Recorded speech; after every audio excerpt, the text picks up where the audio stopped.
Dua masalah utama listrik di Indonesia adalah tarifnya yang hampir tidak pernah turun dan cenderung selalu naik.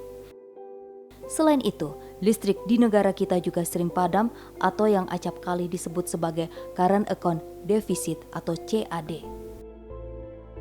Padahal negeri kita dikarunia Allah dengan sumber daya energi yang berlimpah, mulai dari air, angin, matahari, hingga batu bara, panas bumi, dan gas alam. Dari dulu tarif listrik, dari saya sejak kecil sampai tua begini, tarif listrik naik terus. Belum pernah turun, cuman harga kolor yang turun mah. Tahun 90-an tarif daftar untuk pembayaran listrik berkisar antara 20.000, 25.000. Sekarang tahun 2019 bisa mencapai 70.000, 75.000. Berarti ada kenaikan harga 50.000. Selain itu sering terjadi pemadaman arus sehingga mengganggu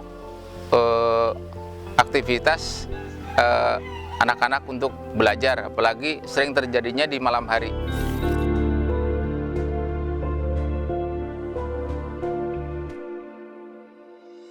Tergugah untuk membuat solusi, seorang penggiat energi dari Ciamis, Jawa Barat, Ujang Solihin, menggalang tetangga kiri kanannya untuk membuat pembangkit listrik mikrohidro buatan. Uniknya, Ujang mencoba membuat kincir air listrik tanpa menggunakan aliran sungai seperti yang selama ini terjadi, tapi hanya dengan menggunakan air tanah. Tujuannya adalah untuk membuat energi listrik mandiri yang murah, tidak tergantung pada PLN, dan tidak mudah padam. Harusnya udah AC, jadi udah bisa mematikan, truknya berbahaya. Jadi harus menggunakan kabel yang betul-betul standarisasi. Beberapa warga cukup antusias dengan rencana Ujang, karena selama ini yang mereka tahu, pembangkit listrik mikrohidro hanya bisa dibuat pada aliran sungai atau air terjun.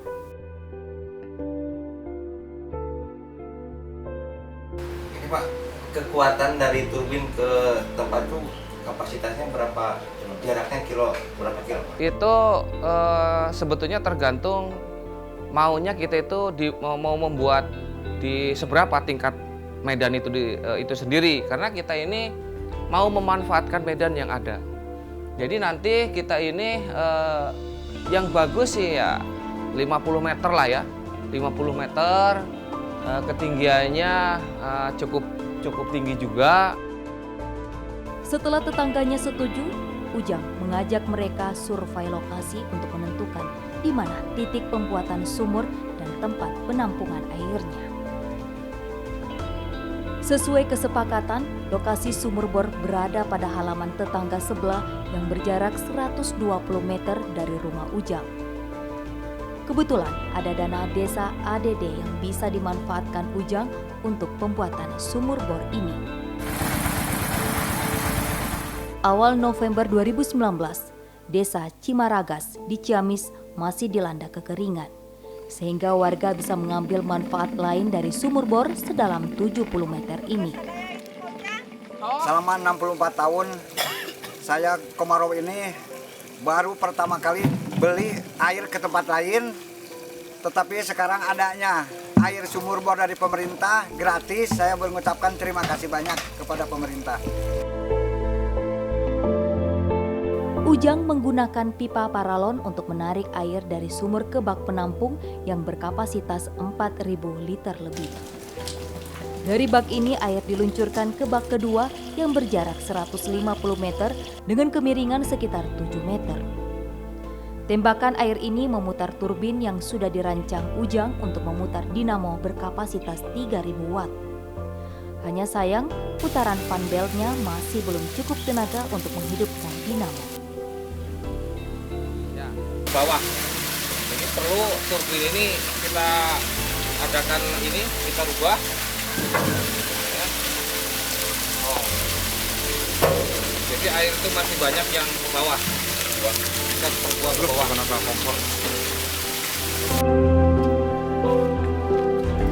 Untuk mengakali kelemahan ini, Ujang membawa turbinnya ke bengkel las.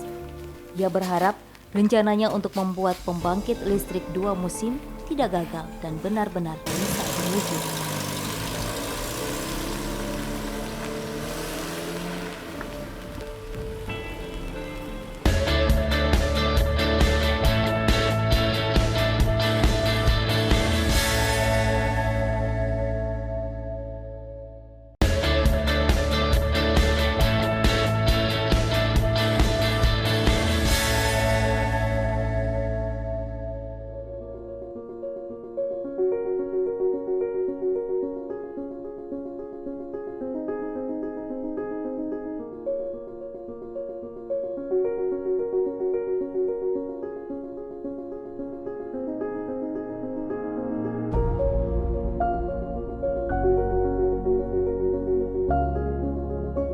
Desa Cimaragas sebenarnya ada di pedalaman letaknya dan berjarak sekitar 150 km arah tenggara kota Bandung.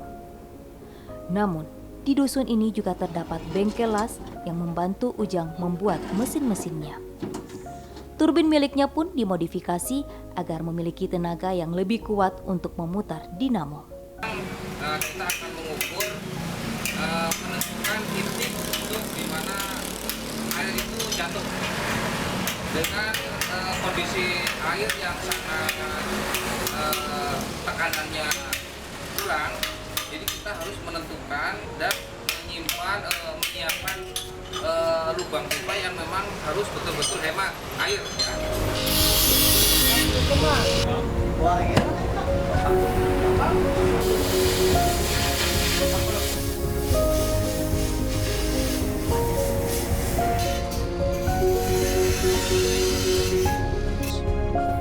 Nah, Mang Ade ini mau mengerjakan untuk lubang di mana paralon untuk menghantarkan air.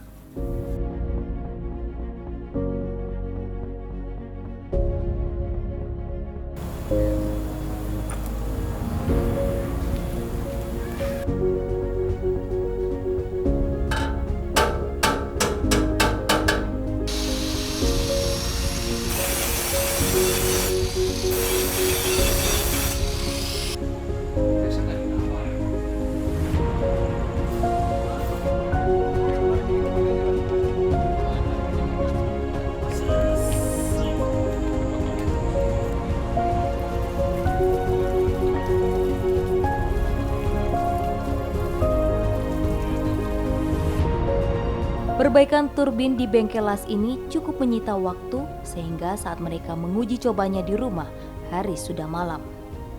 Namun kembali, putaran tali kipasnya masih belum cukup kuat untuk menghidupkan dinamo.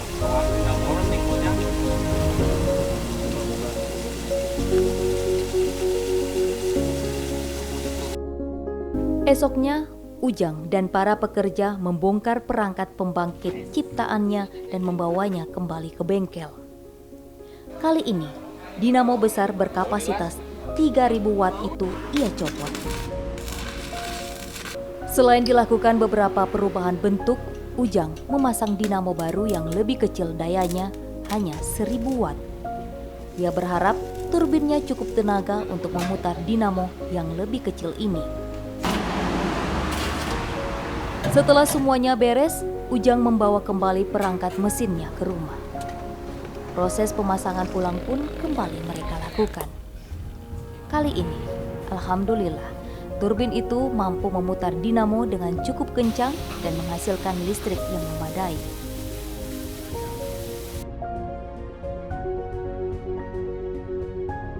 Nah, ini dinamo ini 12 volt, 70 ampere.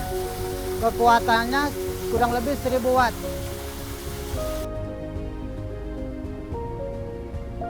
Arus listrik DC yang dihasilkan dinamo kemudian disimpan ke dalam aki. Ujang mengubah arus DC ini menjadi AC dengan menggunakan alat yang dinamakan inverter. Maka jadilah energi listrik mikrohidro buatan yang berasal dari air sumur bor. Pada prinsipnya adalah saya ingin mencarikan solusi bagaimana caranya kita bisa membuat satu terobosan membuat pembangkit listrik yang terjangkau, murah, praktis, itu dan bisa dipasang di mana tempat saja, di wilayah mana saja.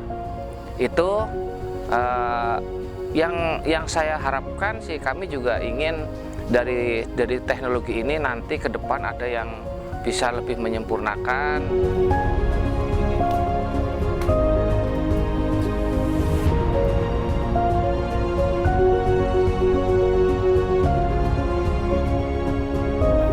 Untuk menguji listrik dari sumur ini, pembantu Rektor 3 Universitas Galuh Ciamis, Ida Farida, sengaja datang ke rumah Ujang. Menurut Ida, pihaknya memang peduli dengan kiprah Ujang Solihin yang dinilainya cukup produktif dalam menciptakan aneka energi ramah lingkungan di Ciamis dari tahun ke tahun.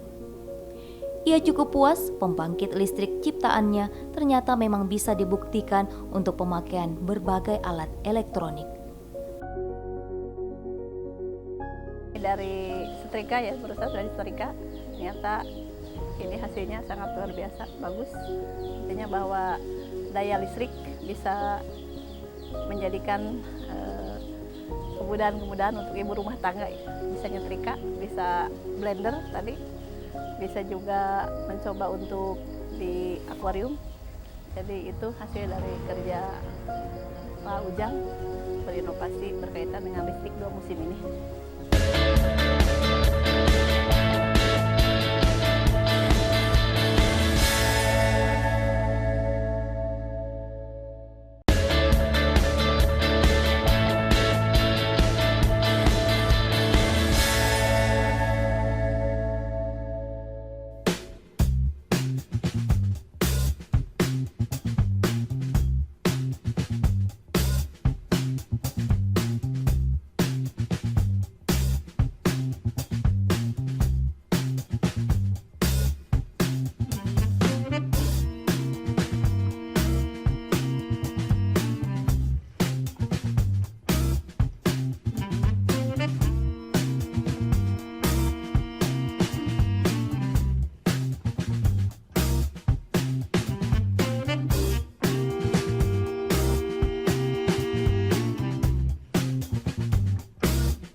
Agar air bekas putaran turbin tidak terbuang percuma, Ujang memasang beberapa mesin pompa air pada bak kedua. Pompa ini menyedot air dan mengirimkan balik ke bak pertama. Jadilah air itu berputar terus. Sirkulasi dari bak pertama ke bak kedua dan sebaliknya secara kontinu.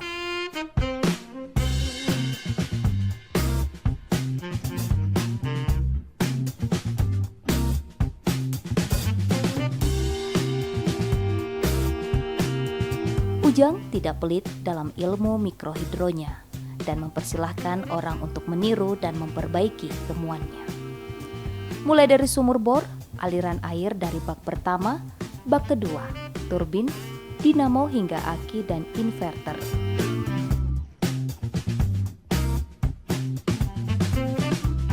Menurutnya, teknologi ini sederhana dan bisa diterapkan siapapun di seluruh Indonesia.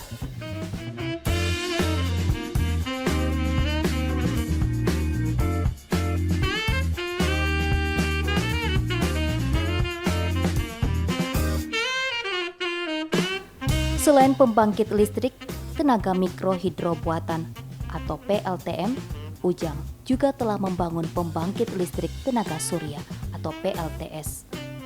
Meski baru 1 panel, PLTS ini sudah cukup memadai bagi keluarga Ujang sebagai sumber listrik cadangan. Bahkan tanpa listrik dari PLN pun sekarang ia bisa mandiri energi berkat kedua pembangkitnya itu. Untuk listrik pembangkit listrik 2 musim ini dengan memanfaatkan matahari. Jadi sebetulnya energi itu kan tidak bisa diciptakan, hanya bisa dirubah, digeser ya. Energi utamanya adalah tenaga matahari. Tenaga matahari itu diolah menggunakan panel surya. Itu sudah dari awal sudah ada yang menciptakan ya.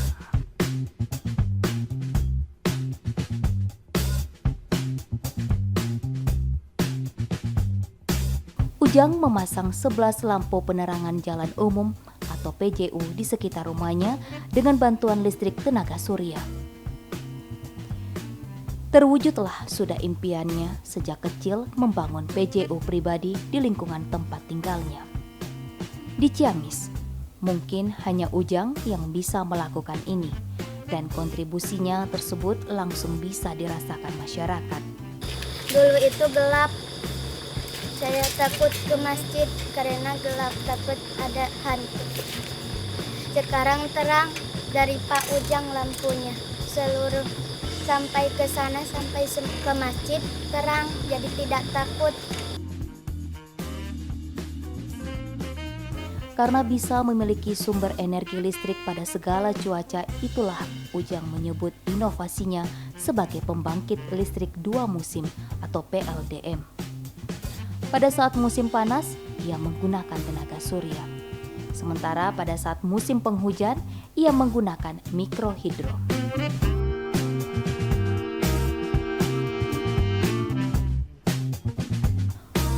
Ujang bahkan menyebutkan PLDM-nya sustainable atau berkelanjutan karena mikrohidro dan panel suryanya itu saling melengkapi dan nyaris tanpa hambatan yang berarti. Untuk matahari, sinar matahari, ketika matahari itu bersinar, itu diupayakan panel surya itu harus menghadap sesuai dengan arah matahari.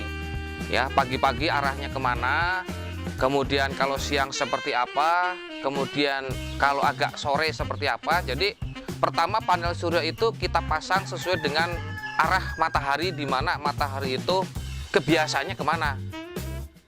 Selain PLDM, Ujang masih memiliki karya yang lain, yakni mesin pendaya guna sampah yang terkait dengan bak penampung air dari sumur bor. Alat ini mirip destilator atau mesin penyuling pirolisis. Namun tungku raksasanya bisa digerakkan dan tidak statis. Bahan bakarnya sampah kering, sedangkan limbah yang disuling adalah batok dan sabut kelapa. Untuk mendinginkan alat ini, Ujang menggunakan sirkulasi air dari bak penampung PLDM. Dengan demikian, antara PLDM dengan mesin pendaya guna sampah ini saling berkaitan fungsinya. Dalam 1 atau 2 jam, batok dan sabut kelapa akan didestilasikan menjadi air asap dan tir. Air asap bermanfaat mengusir hama tanaman, sedangkan tir berguna sebagai pengawet bahan bangunan. Nah, ini dari pengolahan sampah ini itu menghasilkan air asap. Ya, air asap ini. Nah, ini menggunakan proses tabung ini setelah didestilasi. Nah, ini keluarnya. Limbah yang akan disuling bisa apa saja. Namun jika murni batok kelapa, maka hasil sulingnya menurut pengalaman Ujang akan berwujud zat mirip formalin yang bisa digunakan untuk mengawetkan ikan. Namun jika limbahnya beragam, maka yang keluar adalah 2 zat yang tadi, air asap dan tir. Alat ini menghasilkan 2 zat, air asap dan ter. Air asap di atas, ter di bawah. Memisahkannya gampang, cukup dituang.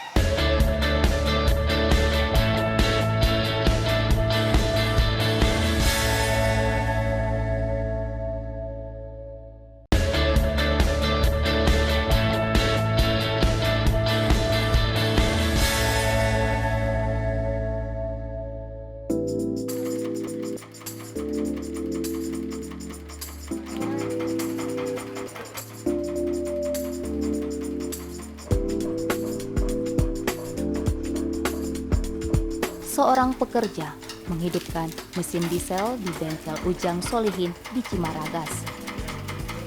Ia hendak membuat briket sampah, sebuah energi terbarukan yang dulu sempat mengantarkan Ujang meraih penghargaan Kalpataru pada tahun 2010. Setelah 9 tahun, Ujang ternyata masih tetap memproduksi briket ini. Mungkin yang membedakan dengan masa lalu adalah arang briketnya. Ujang tidak membuat sendiri lagi, tapi membeli dari petani binaannya. Sedangkan proses pembuatannya tidak berubah dan saat ini sudah dikuasai para pekerjanya.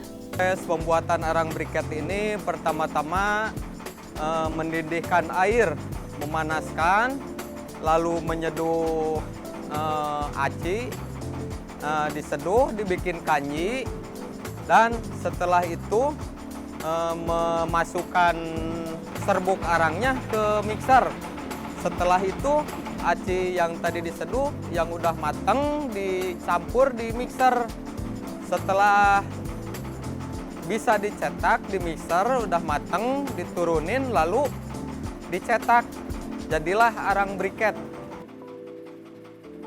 Meski tidak terkait langsung dengan usaha pembangkitan listrik, briket sampah menjadi tonggak pertama Ujang sebagai aktivis energi. Karena setelah itu, ia punya banyak ide untuk menciptakan produk-produk energi lain dari waktu ke waktu.